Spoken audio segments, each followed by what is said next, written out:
నమస్కారం. శస్త్రచికిత్స ఈ పదం వినగానే మనకు ఏం గుర్తొస్తుంది? బహుశా హైటెక్ ఆపరేటింగ్ థియేటర్లు, అత్యాధునిక పరికరాలు ఇవే కదా? కానీ ఒక్క క్షణం ఆలోచించండి. వేల సంవత్సరాల క్రితం ఎలాంటి టెక్నాలజీ లేని కాలంలోనే చాలా క్లిష్టమైన ఆపరేషన్లు జరిగాయంటే నమ్మగలమా? ఈరోజు మనం కాలంలో వెనక్కి వెళ్లబోతున్నాం. ప్రాచీన భారత వైద్యంలోని అద్భుతాలను, ప్రపంచపు మొట్టమొదటి సర్జన్ కథను తెలుసుకోబోతున్నాం. సరే, మన ఈ ప్రయాణాన్ని ఒక సింపుల్ ప్రశ్నతో మొదలుపెడదాం. చరిత్రలో మొట్టమొదటి ప్లాస్టిక్ సర్జరీ ఎప్పుడు జరిగి ఉండొచ్చు? ఓ 100 సంవత్సరాల క్రితమా? లేకపోతే ఓ 500 ఏళ్ల క్రితమా? ఏమనిపిస్తోంది? దానికి సమాధానం మనల్ని ఖచ్చితంగా ఆశ్చర్యపరుస్తుంది. దాదాపు 2600 సంవత్సరాల క్రితం. అవును, విన్నది నిజమే. క్రీస్తుపూర్వం 600వ సంవత్సరంలో. ఈ యొక్క నిజం చాలు వైద్య చరిత్ర గురించి మనకున్న అభిప్రాయాలన్నీ మారిపోవటానికి. ఇంతకీ ఆ కాలంలో ఇది ఎలా సాధ్యమైంది? సరే, ఇక ఈ అద్భుతమైన ప్రయాణాన్ని మొదలుపెట్టేద్దాం. ఈ ప్రాచీన శస్త్రచికిత్స ఆధునిక వైద్యానికి ఎలా దారి చూపించిందో చూద్దాం. ఇంతటి గొప్ప ఆవిష్కరణల వెనుక ఉన్న ఆ మహనీయుడు ఎవరు? వైద్య ప్రపంచం గర్వంగా ఫాదర్ ఆఫ్ సర్జరీ అని పిలుచుకునే ఆ మేధావిని ఇప్పుడు పరిచయం చేసుకుందాం. ఆయనే సుశ్రుతుడు. ప్రాచీన భారతదేశానికి చెందిన ఈయన కేవలం ఒక వైద్యుడు కాదు, అంతకన్నా ఎక్కువ. శస్త్రచికిత్స అనే ఒక అపారమైన శాస్త్రాన్ని ఒక పద్ధతి ప్రకారం ఒక సిస్టంగా మార్చిన మొట్టమొదటి వ్యక్తి.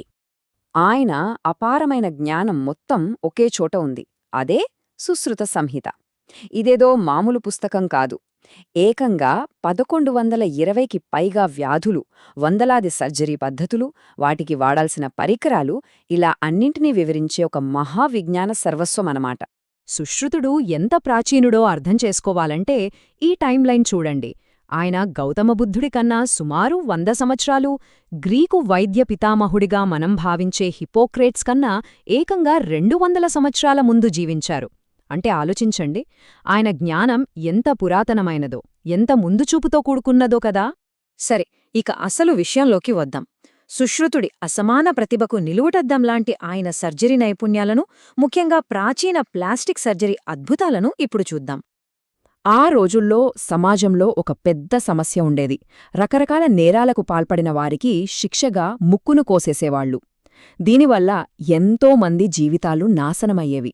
సరిగ్గా ఈ సమస్యకే సుశ్రుతుడు ఒక అద్భుతమైన, విప్లవాత్మకమైన పరిష్కారాన్ని కనుక్కున్నారు.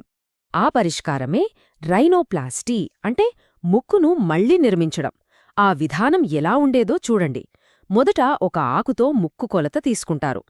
ఆ తర్వాత సరిగ్గా అదే కొలతతో నుదిటిపై చర్మాన్ని ఒక ఫ్లాప్లా కట్ చేస్తారు.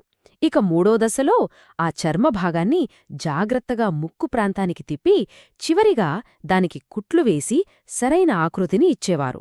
వేల సంవత్సరాల క్రితం ఇంతటి కాంప్లెక్స్ ప్రొసీజర్ ఊహించడానికే ఆశ్చర్యంగా ఉంది. ఇంత క్లిష్టమైన ఆపరేషన్లు చెయ్యాలంటే పరికరాలు కావాలి కదా. మరి సుశ్రుతుడు ఏం వాడారు? ఆయన వాడిన టూల్స్ గురించి తెలిస్తే ఇంకా ఆశ్చర్యపోతాం. ఒకటో రెండో కాదు, ఏకంగా 121కి పైగా, అవును, 100కు పైగా రకరకాల సర్జికల్ పరికరాలను సుశ్రుతుడు తన సంహితలో వర్ణించారు. ఇది ఆయన వైద్య వ్యవస్థ ఎంత పటిష్టంగా ఉండేదో చూపిస్తుంది.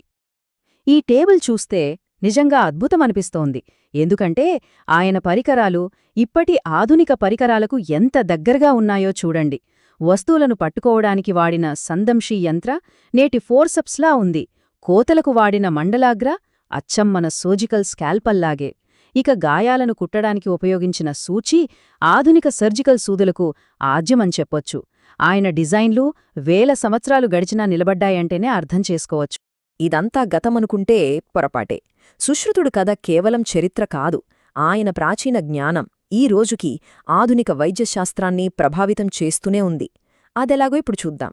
సుశ్రుతుడి ప్రభావం చాలా లోతైనది. ఉదాహరణకు, ఆయన కనిపెట్టిన ఆ 4 హెడ్ ఫ్లాప్ రైనోప్లాస్టీ టెక్నికుండే, దాన్ని కొన్ని మార్పులతో ఇప్పటికీ సర్జన్లు ఉపయోగిస్తున్నారు. అంతేకాదు, కంటి శుక్లాల సర్జరీకి ఆయన మార్గదర్శకత్వం వహించారు. గాయాల సంరక్షణ ఎలా చెయ్యాలి, ఒక సర్జన్కు ఉండాల్సిన నైతిక విలువలేంటి అనే విషయాలపై కూడా ఒక వ్యవస్థను రూపొందించారు. సరిగ్గా ఈ కారణాల వల్లే ప్రపంచవ్యాప్తంగా ఉన్న చరిత్రకారులు, వైద్య నిపుణులు ఆయన్ని ఏకగ్రీవంగా ఎలాంటి సందేహం లేకుండా శస్త్రచికిత్సకు నిస్సందేహంగా పితామహుడు అని కీర్తిస్తారు. ఈ బిరుదు ఆయన స్థానాన్ని చరిత్రలో సుస్థిరం చేసింది. సుశ్రుతుడి కథ మనకొక ముఖ్యమైన విషయాన్ని గుర్తుచేస్తోంది. ప్రాచీన ప్రపంచం మనం ఊహించలేనంత జ్ఞానసంపదతో నిండి ఉంది. మరి కాలగర్భంలో కలిసిపోయి మళ్లీ మనచేత కనుగొనబడటానికి ఎదురుచూస్తున్న ఇలాంటి అద్భుతమైన జ్ఞానం ఇంకెంతుందో కదా. ఒక్కసారి ఆలోచించండి.